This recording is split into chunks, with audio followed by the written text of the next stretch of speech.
நிஜ வாழ்க்கையிலும் வாரி வழங்கிய வள்ளல் கர்ணன் என பெயரெடுத்த நடிகர் விஜயகாந்த் திரைத்துறைக்குள் நுழைய ஆரம்ப காலத்தில் எடுத்த முயற்சிகள் ஒவ்வொன்றும் மண்ணில் புதைந்த வைரக்கற்கள் தான்.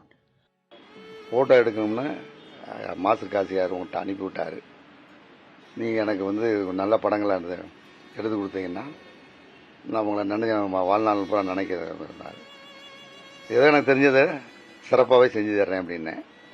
ஆனால் எனக்கு பகலில் நான் எனக்கு 8 பேர் வேலை பார்க்குறேன். 8 பேருக்கு நான் வேலை கொடுக்கணும். நைட்டு 11 மணிக்கு வாங்க, விடியறது வரையிலும் ஒரு 30 நாள் கூட படம் எடுப்போம். எனக்கு தூக்கம்லாம் வராது அப்படின்னு.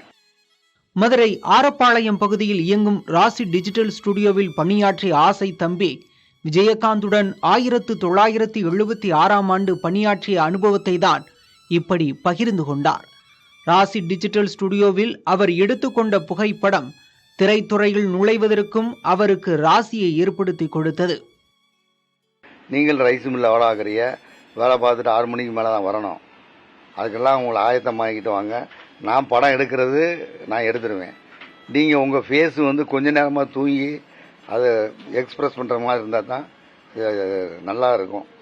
ஏன்னா இதை வச்சு தான் ஒரு ஸ்டில் ஃபோட்டோ வச்சு தான் சினிமாவில் அவங்க நடிக்கிறதுக்கு செலக்ட் பண்ணுவாங்க பவுடர் மேக்கப் டெஸ்ட்லாம்.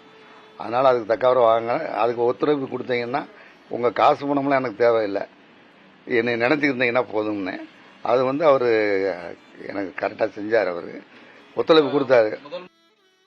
விஜயகாந்த் கேட்டுக்கொண்டதற்கு இணங்க இரவு பகலாக அவருக்கு பல்வேறு போஸ்களில் ஆசை தம்பி புகைப்படம் எடுத்து கொடுத்துள்ளார். ஒரு புகைப்படம் எடுக்க 2 மணி நேரமாகும் என்றும், இரவு 11 மணி முதல் அதிகாலை வரை புகைப்படங்கள் எடுப்போம் என்றும் கூறுகிறார் புகைப்பட கலைஞர் ஆசை தம்பி.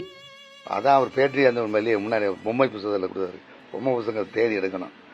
அதை வெளியில் அந்த பேனத்தில் இருக்கும். எல்லா படத்துக்கும் விடாமல் விடாப்பிடியோட 2000 படம் கொடுத்தேன். ஒவ்வொரு தயாரிப்பாளர்கிட்டையும் கொண்டு திரும்ப கொடுத்தாள்கிட்டே திரும்ப கொடுத்தாங்க.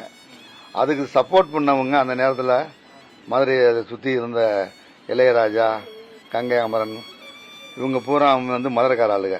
சரி, மதுரைக்காரனுக்கு ஒரு ஆளுக்கு சப்போர்ட் பண்ணணும். நான் காசு வாங்கியெல்லாம் படம் எடுக்கலை.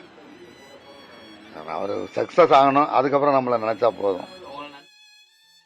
விஜயகாந்தின் மறைவு திரை உலகத்தினரை மட்டுமல்ல, பொதுமக்களையும் ஆழ்ந்த துயரத்தில் ஆழ்த்தி உள்ளது.